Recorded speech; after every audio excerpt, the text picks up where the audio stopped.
चलिए स्टूडेंट, हम लोग क्वेश्चन नंबर 1 को सॉल्व करते हैं। देखिए क्वेश्चन नंबर 1 में क्या कहा जा रहा है, बताइए कि आकृति 6.34 में दिए त्रिभुजों के युग्मों में से कौन कौन से युग्म समरूप हैं।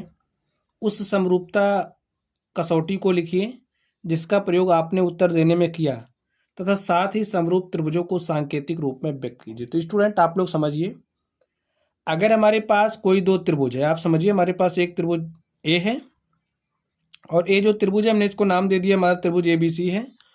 और हमारे पास कोई दूसरा त्रिभुज है और ये जो दूसरा त्रिभुज है इसको हमने नाम दिया PQR, ठीक है। अब ये जो त्रिभुज ABC है, त्रिभुज PQR के समरूप कब कब होता है, इसके लिए हमारे पास समरूपता की कसौटियाँ होती हैं। समरूपता की कौन कौन सी कसौटी होती है, एक हमारी साइड साइड साइड जिसे हम भुजा भुजा भुजा समरूपता की कसौटी कैसे हैं, और दूसरी हमारे पास होती है साइड एंगल साइड यानी कि भुजा कोण भुजा समरूपता की कसौटी। अगर हम लोग तीसरी कसौटी की बात करें तो ये हमारी होती है एंगल एंगल एंगल समरूपता की कसौटी, यानी कि कोण कोण कोण समरूपता की कसौटी। एक अलग तरीके की कसौटी होती है जो हमारा होता है एंगल एंगल समरूपता की कसौटी। तो ये जो समरूपता की कसौटियां हैं इनके बारे में आप लोगों को पता होगा। अगर आप लोगों को इनके बारे में नॉलेज नहीं है तो वीडियो के डिस्क्रिप्शन बॉक्स में आपको समरूपता की कसौटियां जो हैं उसका लेक्चर मिलेगा, आप लोग वहां से इसका अध्ययन कर लेना। अब अगर हमारे पास दो त्रिभुज हैं और समरूप हैं, तो जो समरूप त्रिभुज होते हैं उनको सांकेतिक रूप में कुछ इस तरीके से हम लोग लिखते हैं। देखिए इस तरीके का सिंबल बनाते हैं, इसे हम पढ़ेंगे त्रिभुज ABC समरूप है त्रिभुज PQR के, ठीक है। और समरूप है या नहीं इसके लिए हम लोग इन्हीं कसौटियों का प्रयोग करते हैं। तो ये जो हमारा क्वेश्चन नंबर 1 है इसको हल करने के लिए हम लोग समरूपता की इन्हीं कसौटियों का प्रयोग करेंगे और इन्हीं के माध्यम से बताएंगे कि जो भी आकृतियां में दी गई हैं त्रिभुजों की वो समरूप हैं या नहीं हैं, और सांकेतिक रूप में कुछ इस तरीके से व्यक्त करेंगे, इसी सिंबल का यूज करेंगे, ठीक है। यहाँ पर ये जो सिंबल आप देख रहे हो हम लोग इसी संकेत का यूज करेंगे, ठीक है। इसे क्या पढ़ते हैं आप लोग समझ लीजिए, त्रिभुज ABC समरूप है त्रिभुज PQR की। चलिए अब आप लोग इस क्वेश्चन नंबर 1 को ध्यान से देखिए, इसमें हमें क्या दिया गया है, त्रिभुज ABC दिया गया है, PQR दिया गया है। यहाँ पर आप लोग ध्यान से देखिए, एंगल A के संगत कोण एंगल P है, क्योंकि A 60 डिग्री है और AB 60 डिग्री है, तो एंगल A के संगत कोण एंगल P संगत कोण बराबर हो गए। यहाँ पर देखिए एंगल B का संगत कोण एंगल Q, A इसके बराबर हो गया, संगत कोण बराबर हो रहे हैं, A इसके बराबर हो जा रहा है। देखिए एंगल भैया इसके संगत A है, दोनों बराबर हैं, इसके संगत A है, A भी बराबर है, और इसके संगत A है, B बराबर है। तो लिखिए एंगल एंगल एंगल, देखिए संगत कोण बराबर हो रहे हैं तो इसलिए एंगल एंगल एंगल समरूपता की कसौटी से लिखिए एंगल एंगल एंगल समरूपता की कसौटी से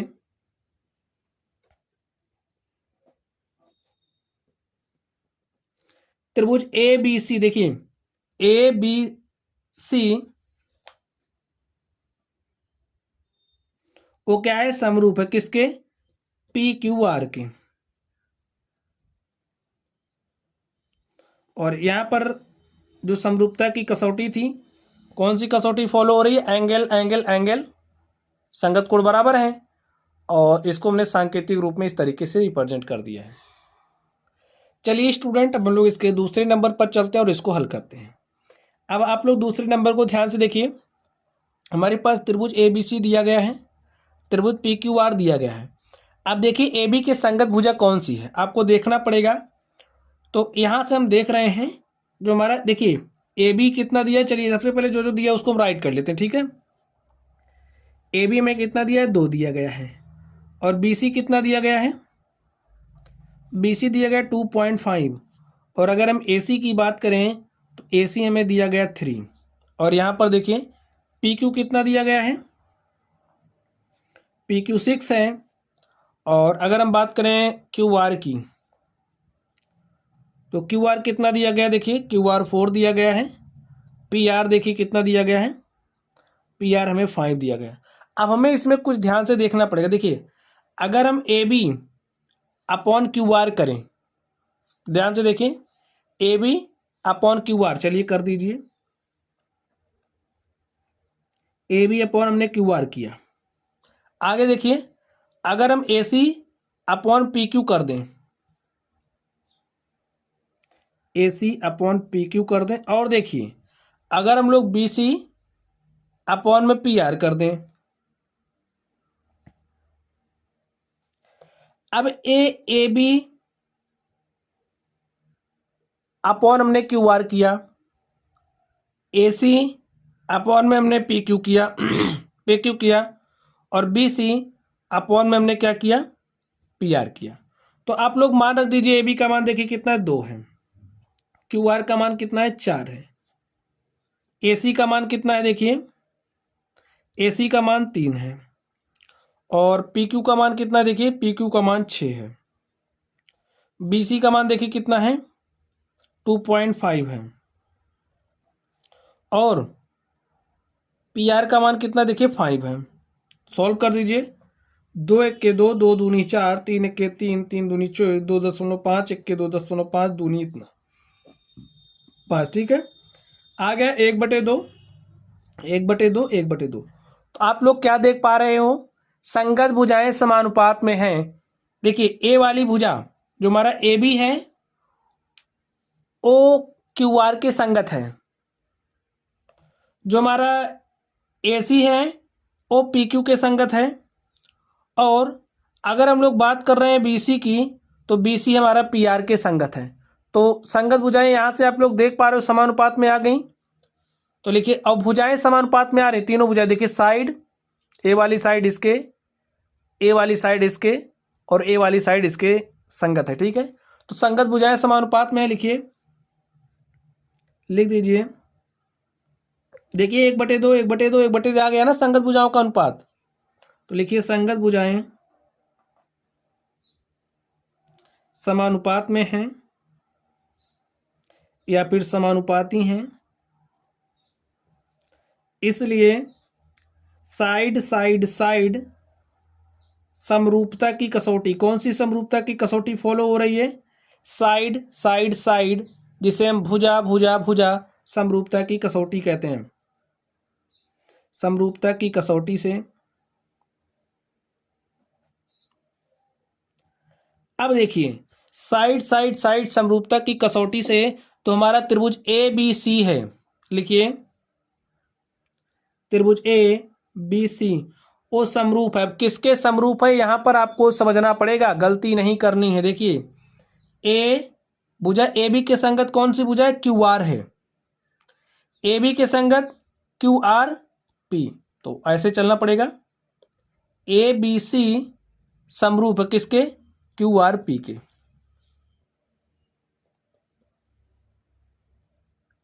इस बात को आप लोग स्टूडेंट ध्यान से समझ जाइए। जो हमारा ए बी सी है, हमने किस क्रम में चला, देखिए 2, यानी कि ए बी के संगत भुजा क्यू आर है, बी सी के संगत भुजा पी आर है, और ए सी के संगत भुजा पी क्यू है। तो हम लोग इधर इस तरीके से चल रहे हैं और यहाँ पर हमें इस तरीके से चलना पड़ेगा, ठीक है। तो त्रिभुज ए बी सी समरूप है त्रिभुज क्यू आर पी के, यही हमारा इसका हल हो गया। चलिए अब हम लोग इस तीसरे नंबर पर चलते हैं और इसको देखते हैं इसमें क्या बात कही जा रही है। इसमें भी हमें वही करना है, समरूप है या नहीं इसको बताना है, और समरूपता की कौन सी कसौटी फॉलो हो रही है उसको भी बतानी है। तो यहाँ पर अब आप लोग ध्यान से देखिए, हमें त्रिभुज एल एम पी दिया गया है और डी ई एफ दिया गया है। चलिए देखते हैं। तो यहाँ पर एल एम कितना दिया गया है, एल एम 2.7 दिया गया है। अगर हम लोग एम पी की बात करें तो एम पी 2 दिया गया है, एल पी की बात करें तो एल पी में कितना दिया गया, 3 दिया गया है। चलिए यहाँ पर देखते हैं डी ई कितना दिया गया है, डी ई 4 दिया है, ई एफ हमें 5 दिया है, और डी एफ हमें कितना दिया, 6 दिया गया है। अब आप लोग देखिए कौन सी भुजा किसके संगत है। अब अगर हम ध्यान से देखें तो जो हमारा एम पी है, एक बार एम पी और आप डी का अनुपात लीजिए। एम पी और डी का हमने अनुपात लिया। एम पी हमारे पास 2 है और डी कितना है, 4 है, तो इनका अनुपात हमारे पास 1/2 आ गया। चलिए अब हम लोग एल पी और डी एफ का अनुपात ले लेते हैं। एल पी और डी एफ हमारे पास कितना आ गया, देखिए एल पी कितना है, 3 है और डी एफ का मान 6 है। 3 1 3, 3 दूनी 6, यहाँ पर भी 1/2 आ गया। चलिए अब आप एल एम, यहाँ पर देखिए एल एम और भुजा कौन सी बच रही है, E F. L M upon E F ले लीजिए। एल एम का मान कितना है, 2.7 और ई एफ का मान कितना है, 5 है। तो हमारे पास 2.7/5 है। अब आप लोग कुछ देख पा रहे हैं, जो हमारा एम पी और डी का अनुपात है कितना है, 1/2, वो बराबर है किसके, L P upon D F के, लेकिन बराबर नहीं है 2.7/5 के। तो यहाँ से आप कुछ देख पा रहे हैं, संगत भुजाएं समानुपाती नहीं हैं, क्योंकि अगर यहाँ पर 1/2 आता तो हमारी संगत भुजाएं समानुपाती होती, लेकिन ऐसा नहीं हो रहा है। लिखिए संगत भुजाएं समानुपाती नहीं हैं,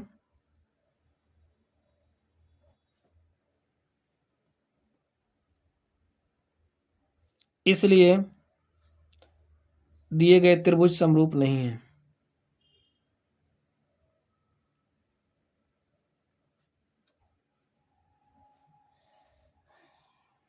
त्रिभुज समरूप नहीं है।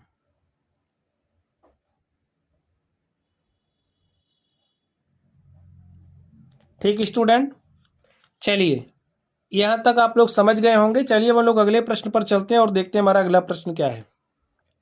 तो चलिए स्टूडेंट, अब हम लोग इसके चौथे नंबर पर चलते हैं और इसको हल करते हैं। तो देखते हैं इसका सॉल्यूशन क्या होगा। तो स्टूडेंट आप लोग ध्यान से देखिए, हमें ए वाली साइड पता है, ए वाली साइड पता है और इसके बीच का एंगल दिया गया है। इसमें भी ए वाली साइड पता है, ए वाली साइड पता और ए बीच का एंगल दिया है। भाई दो साइड और उनके बीच का जो कोण होता है, यानी कि साइड एंगल साइड समरूपता की कसौटी यहां पर फॉलो होने की संभावना है। तो चलिए देखिए, साइड साइड और उसके बीच का कोण हमें पता है, तो यहां पर भी वही बात है, साइड साइड उसके बीच का कोण। तो हम लोग यहां पर उस को लेकर के सोचते हैं। यहां पर देखिए हमें एम एन दिया गया है, एम एन हमारा कितना है, 2.5 है, और हमें एम एल दिया, एल एम दिया गया है। इसको आप एम एल पढ़िए या एल एम पढ़िए, बात एक ही है। 5 दिया गया। इसमें देखिए आप पी क्यू कितना दिया गया है, पी क्यू हमें दिया गया 5 और क्यू आर दिया गया है कितना, 10। अनुपात दे लीजिए आप, M N upon P Q करिए। एम एन का मान कितना है, 2.5 और पी क्यू कितना है, 5। सॉल्व करिए, कितना आ जाएगा, 1/2। यहां पर देखिए एल एम अपॉन में Q R is equal to क्या हो जाएगा, एल एम का मान 5 है, क्यू आर का मान 10 है, तो 5 1 5, 5 दूनी 10। तो यहां पर देखिए, और ये जो बीच का कोण है एंगल एम के संगत कोण कौन सा है, क्यू है। तो लिखिए एंगल एम बराबर हमारा एंगल क्यू है, बराबर है 70 डिग्री। संगत कोण बराबर हो रहे हैं, संगत कोण क्या है, बराबर है। अब इसके संगत यही था, तो संगत कोण हमारे बराबर हो गए हैं, और इनके अंतर्गत करने वाली, इसको अंतर्गत करने वाली जो भुजाएं हैं वो भी समानुपात में। ठीक है, लिख दीजिए एम एन और पी क्यू का जो अनुपात है वो बराबर है किसके, एल एम और क्यू आर के। इसलिए, और ए बराबर किसके, 1/2 के, इसको भी आप लिख दीजिए। इसलिए साइड एंगल साइड देख लीजिए, इसके संगत ए भुजा है, इसके संगत ए भुजा है और बीच का कोण बराबर है। तो लिख दीजिए साइड एंगल साइड समरूपता की कसौटी से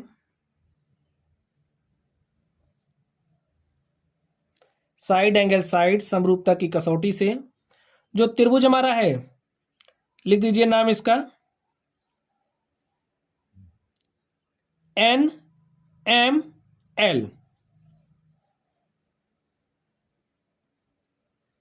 वो क्या है, समरूप है। ठीक है, NML समरूप है किसके, अब आप लोग ध्यान से देखिए PQR के।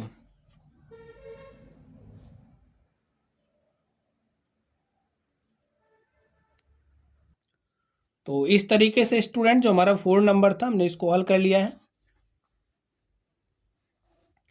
इसको आप लोग दूसरी तरीके से भी लिख सकते हो, कोई जरूरी नहीं है ये लिखो, आप लोग इसको कुछ इस तरीके से भी लिख सकते हो। देखिए अगर हम इस साइड से चलें MN और उसके बाद L लिख दें, अगर हम लिखें त्रिभुज MNL समरूप है, किसके समरूप है, जो हमारा MNL है वो समरूप किसके हो जाएगा, देखिए MNL, और यहां से हमें किस तरफ चलना पड़ेगा, Q से P, क्योंकि ये जो MN है इसके संगत क्या है, PQ है। तो MNL हम इस तरफ आए हैं, MNL इस तरफ आए हैं, तो इसमें QPR की तरफ हमें जाना पड़ेगा क्योंकि PR के संगत NL है। ठीक है, तो लिख दीजिए जो हमारा त्रिभुज MNL है वो समरूप है किसके, त्रिभुज QPR के। तो आप ऐसे भी लिख सकते हैं। हाँ, आपको संगत भुजाओं और संगत कोण को ध्यान में रखते हुए ये लिखना है। चलिए अब हम लोग इस 5वें नंबर पर चलते हैं और इसको हल करते हैं। अब इसमें स्टूडेंट्स आप लोग ध्यान से देखिए, हमें ए वाली साइड दिया गया है, ए वाली साइड दिया गया है। आप लोग चित्र को ध्यान से देखिए और आप इसको देखते ही बता सकते हो समरूप है या नहीं। देखिए हमें ए वाली भुजा दी गई है और हमको दिख रहा है कि अगर 2.5 और 5 का अनुपात लेंगे तो हमारे पास 1/2 आएगा, और इसका अनुपात लेंगे तो भी 1/2 आएगा। लेकिन अब हमें इसके बीच का ये जो कोण है, ये कोण नहीं पता है। ए वाला कोण दे दिया है 80, अगर हमें यहाँ वाला कोण दिया होता, जैसे ए कोण दिया होता, तो इस कोण को बनाने वाली जो भुजाएं हैं ए वाली समानुपात में होनी चाहिए और ए वाला कोण बराबर होना चाहिए, समरूप नहीं है। कारण पता चल गया स्टूडेंट आप लोगों को। साइड एंगल साइड समरूपता की कसौटी हम लोग अप्लाई करने के योग्य होते कब, जब ए जो संगत कोण, देखिए इसका संगत कोण यही होगा, और जब हमें ए वाला एंगल दिया होता तब। ए वाला एंगल हमें दिया ही नहीं है। चलिए अब हम लोग अगले नंबर पर चलते हैं और देखते हैं हमारा अगला नंबर क्या है। तो स्टूडेंट आप लोग 6ठे नंबर को ध्यान से देखिए। चलिए हम लोग इसके अगले नंबर पर चलते हैं और इसको हल करते हैं। तो क्वेश्चन को आप लोग ध्यान से देखिए, इसको अब यहां पर आप लोग कुछ देख पा रहे हैं, हमारे पास त्रिभुज दिया गया है, त्रिभुज DEF और PQR हमें दिया गया है। यहां पर आपको 80 डिग्री दिख रहा है, दिया है, एंगल E बराबर एंगल Q है। इसमें हमें 2 कोण दिया गया, इसमें भी 2 कोण दिया गया। तो आपको पता ही होगा कि जो त्रिभुज होता है, चलिए लिख लेते हैं हम लोग और यहां से बातों को समझते हैं। ये बात हमें पता है ना, त्रिभुज के तीनों कोणों का योग कितना डिग्री होता है, तीनों कोणों का मान, त्रिभुज के तीनों कोणों का योग 180 डिग्री होता है, ये बात हमें पता है। ठीक है, होता है। अब यहां पर देखिए, अगर हम लोग angle D plus angle E plus angle F करें, angle D plus angle E plus angle F करें, तो हमें क्या मिलेगा, 180 डिग्री मिलेगा इसका योग। और एंगल D का मान हमें कितना दिया है, 70 दिया है। एंगल ई का मान हमें 80 दिया है, और तो यहाँ से तो हम लोग एंगल एफ पता कर सकते हैं ना, तो पता कर लीजिए। देखिए क्या हो जाएगा, 70 में 80 जोड़ा तो 150, और 150 को हमने इधर कर दिया तो माइनस 150, 180 में से 150 घटाया हमने, तो हमारे पास कितना आ गया 30 डिग्री। अब यहाँ पर जो हमारा एंगल एफ है उसका मान हमें प्राप्त हो गया, कितना प्राप्त हो गया है 30 डिग्री। भैया इसको आप 30 डिग्री लिख दीजिए बस। अब इसमें भी आप कर सकते हो, लेकिन करने की ज़रूरत नहीं है, क्योंकि अगर किसी त्रिभुज के दो कोण हमें पता है, जैसे देखिए हमें दो पता था, हमने तीसरा निकाल लिया, इसमें भी दो पता है, तीसरा निकाल लिया। लेकिन अगर कोई दो संगत कोण बराबर हो रहे हैं तो तीसरा अपने आप बराबर ही हो जाएगा, और इसमें हम लोग एंगल समरूपता की कसौटी अप्लाई करने के योग्य हो जाएंगे। हमारी एंगल समरूपता की कसौटी अप्लाई हो जाती है। अब आप लोग ध्यान से देखिए, लिखिए त्रिभुज DEF तथा PQR में, तथा त्रिभुज PQR में क्या है, इसमें जो एंगल E है वो बराबर है एंगल Q के। लिख दीजिए एंगल E बराबर है एंगल Q के। और कुछ दिख रहा है आपको, एंगल E बराबर एंगल Q हो गया, एंगल F बराबर एंगल R हो गया। अब भाई दो कोण बराबर हो जा रहे हैं तो तीसरा तो अपने आप बराबर ही हो जाना है। चलिए अब यहाँ पर हमारी कौन सी समरूपता की कसौटी अप्लाई हो रही है, आप लोग बताइए। लिखिए एंगल यानी कि कोण समरूपता की कसौटी से, समरूपता की कसौटी से जो हमारा त्रिभुज DEF है, त्रिभुज DEF वो क्या है, समरूप है। अब आप लोगों को ध्यान से देखना है, DEF 70 80 30 इस तरीके से चल रहे हो ना। देखिए एंगल D के संगत कौन है अभी आपको समझिए नहीं पता, तो E का संगत तो यही है, F का संगत तो यही है, तो D का संगत ये हो जाएगा। तो इस तरीके से चल रहे हैं, DEF वो समरूप हो जाएगा त्रिभुज PQR के। ऐसा ही लिखना है, DEF अगर आप इस तरीके से आओगे ना तो गड़बड़ हो जाएगा, PRQ नहीं करना आपको। DEF समरूप है त्रिभुज PQR के। तो हमें बताना था समरूप है या नहीं, तो आपको पता ही चल गया है, जो आकृतियां दी गई हैं समरूप है। समरूपता की कौन सी कसौटी फॉलो हो रही है, एंगल, और त्रिभुजों को सांकेतिक रूप में हमने लिख दिया है, समरूप है। ठीक है, और स्टूडेंट इस तरीके से जो हमारा क्वेश्चन नंबर 1 था हमने इसको हल कर लिया है। हर तरीके से हमने इसको आपको समझाने का प्रयास किया। तो चलिए आप लोग पढ़ते रहिए। अगर आप लोगों को कोई भी डाउट हो तो आप लोग कमेंट बॉक्स में कमेंट करना। वीडियो पसंद आए तो वीडियो को लाइक कीजिएगा, चैनल पर नए हो तो चैनल को सब्सक्राइब कर लेना। तो चलिए स्टूडेंट आप लोग पढ़ते रहिए। Thank you.